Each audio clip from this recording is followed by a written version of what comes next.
Hey guys, Woody here. Today we're going to be talking about my predictions and expectations, my thoughts of Drum Corps 2018. This will just be my ideas, things that I think that we're going to see this year.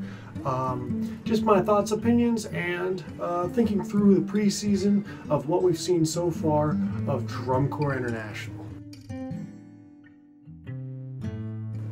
To kick it off, we've seen a lot of uniform changes in the last couple of years alone, but this year I think will be no exception to that as well. Scouts have not released their thing yet. I don't know what it is, but I guarantee they're not going back to the Aussie. I'm almost certain of that. I don't know which way they're going, whether it be hatless, whether it be something like we did last year. I doubt it. I have no idea what that's going to be, but it can be different. Crowns, uniforms, mandarins, all these uniforms coming together and just being way out there. I mean, we've broken all tradition. It's just completely new. I think we're going to see a lot more of that. I think I'm going to go into a video on uniforms alone this year at a later time. Now let's talk about props. Props have been a big thing and growing the last couple of years. I think Bluecoats last year kind of took it to another level and making this giant, runway essentially in the middle of the field. And I think that we're going to be seeing more of that as well. I don't know any details of any specific corps yet, but it's just a hunch that I have. I think we're going to be seeing increasingly bigger props being used, and a lot of stages, so to speak. Like Bluecoats, they were all up on their prop all over the place. I think that's going to be happening a lot more with every corps. This is something that Bluecoats kind of started. They kind of Bluecoats and Blue Devils both. They kind of started using more and more props, and then the other corps, almost to stay competitive, had to start innovating and moving on with that idea and expanding on that. And now it's almost like a race to see who can be more excessive, I think, which is fine if that's the trend that we're going on. It's fine. It's fine. But these props are getting bigger and bigger and more elaborate. Now this can be good and bad. We've seen this happen before with tarps. Where tarps start getting more elaborate.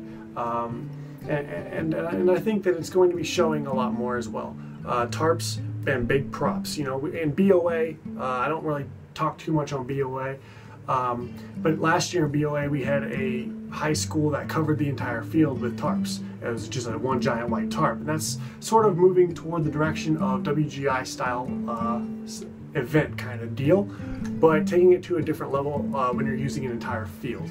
Now, my opinion on tarps and props, you can't, smaller groups, I'm not talking about drum corps, I'm talking about bands specifically. Smaller groups use those to shorten up the field a little bit, to give them more of a presence. If you've got your 50-person band spread out all across the field, your music and general effect is not going to be very effective. That's the word, general effect. So I think that that's going to be a thing that we're going to be seeing more, but they're using it as not to shorten up the field, but to enhance the impressiveness of the field and draw your attention to a more broad spectrum of entertainment. I was against this kind of thing because I'm a very conservative person when it comes to drum corps, and I wasn't sure how to feel about this. But unfortunately, as these props get bigger and bigger, and as these tools and these accessories get bigger and bigger and more elaborate, the cost also goes up, and which leads me to my next point of tour fees. I think we're going to see a hike in tour fees the next couple of years, unfortunately. It's just a trend that we've been seeing, I guess, all throughout drum corps and the drum corps history, but lately it seems to be escalating even more, which I don't like to see that. I want to see drum corps as affordable as possible for everyone, and I do my best to help out where I can. But honestly, this is a big problem which there's no clear answer to. But these props, the one negative to using these giant props and these huge impressive accessories to the show is that it is expensive. And if you can't just have like a factory or a company or a big supporter donate those props, you know, it can get pretty pricey. The same goes with uniforms.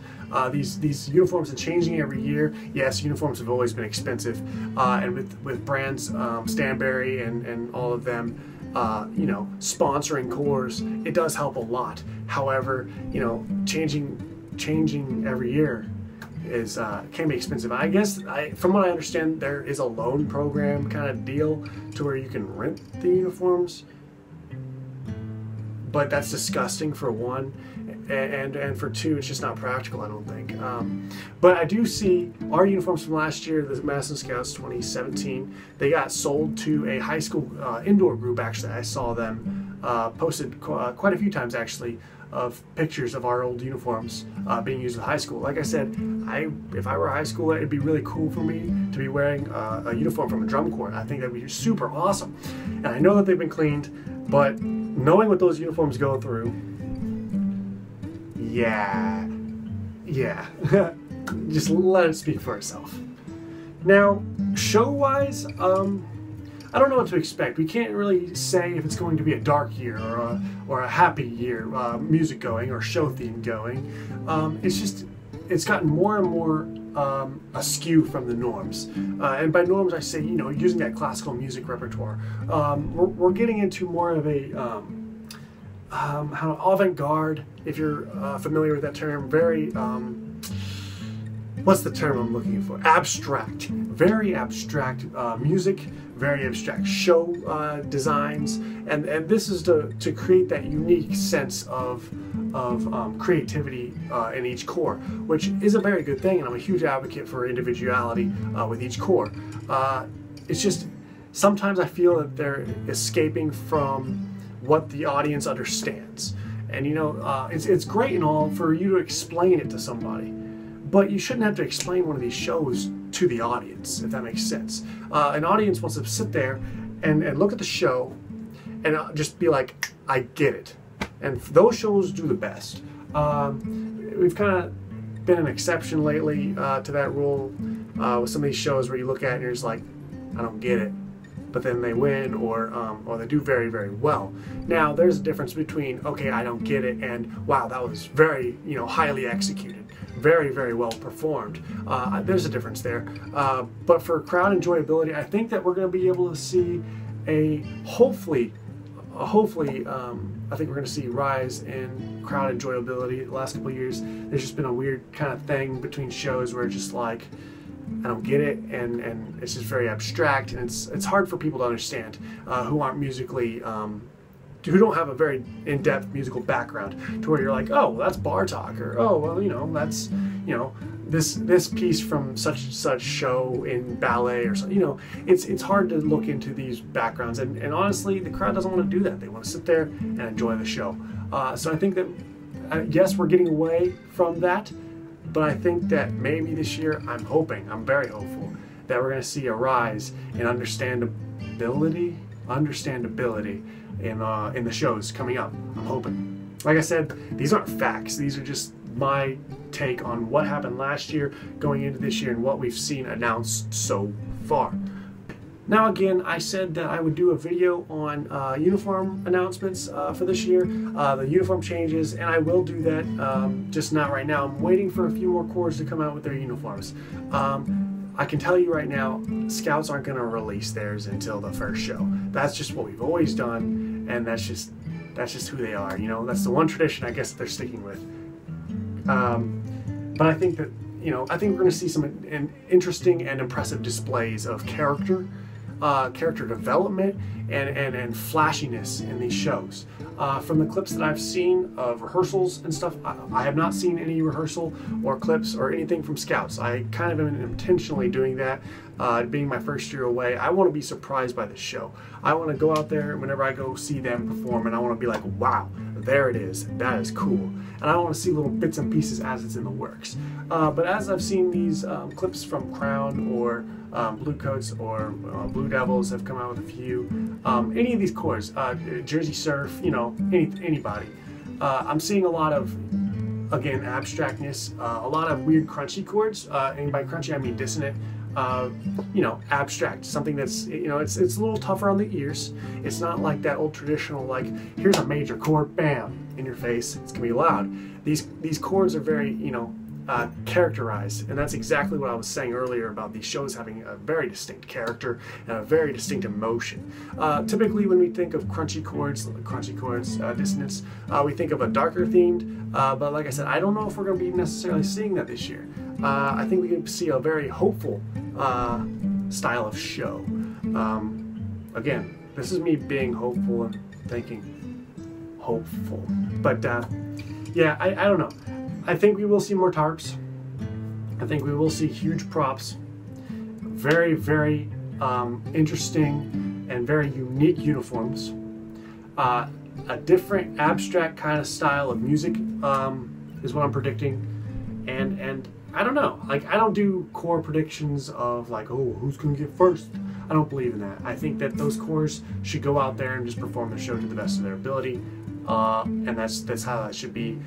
I think too much weight is put on the scores, so I think we're gonna set that aside and just let it go for what it is. My challenge to you guys, concluding this video, is to go out there and watch all the cores. Don't just sit there and watch top 5 or top 12. Go to semifinals if you can. Watch all of them. That's the way you're going to increase your perception of drum corps around you, and that's how you're going to get better, and you're going to enjoy it a lot more too. I promise you, I've done the same thing. Actually, I never really sat there and watched just the top 5. I kind of just have always listened to and watched all of them. But yeah, I'd be the first one out there, the lots, to watch all the cores through semifinals, like, you know, 20 some.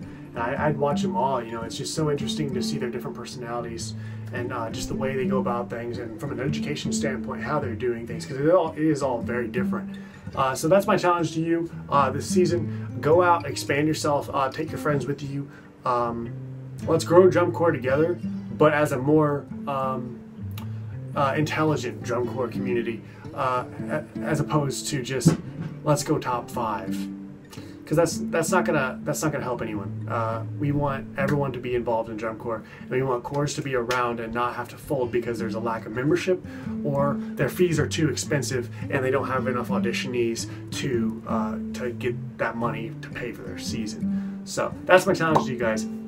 Thanks for watching. Thanks for supporting me as usual. You know, Invictus Mineo, be you, and see you in the next video.